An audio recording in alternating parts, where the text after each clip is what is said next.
वंदे मातरम पर महात्मा गांधी की भावनाएं क्या थी वो भी रखना चाहता हूं। दक्षिण अफ्रीका से प्रकाशित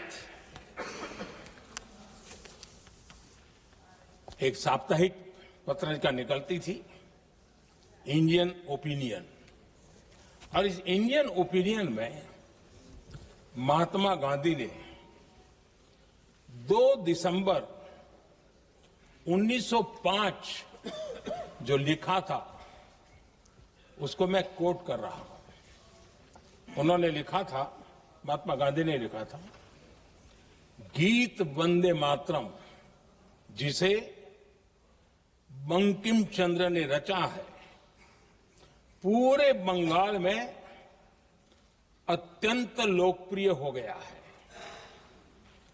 स्वदेशी आंदोलन के दौरान बंगाल में विशाल सभाएं हुई जहां लाखों लोग इकट्ठा हुए और बंकिम का यह गीत गाया।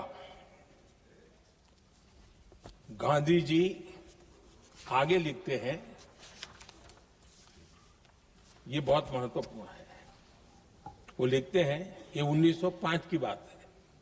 उन्होंने लिखा, यह गीत इतना लोकप्रिय हो गया है जैसे ये हमारा नेशनल एंथम बन गया है।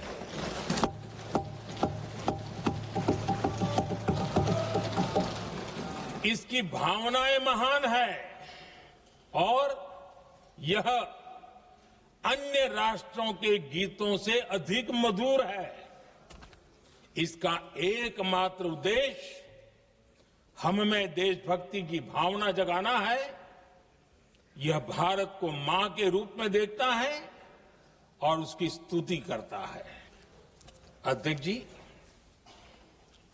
जो वंदे मातरम 1905 में महात्मा गांधी को नेशनल एंथम के रूप में दिखता था, देश के हर कोने में, हर व्यक्ति के जीवन में जो भी देश के लिए जीता जानता, देश के लिए जागता था, उन सब के लिए वंदे मातरम की ताकत बहुत बड़ी थी।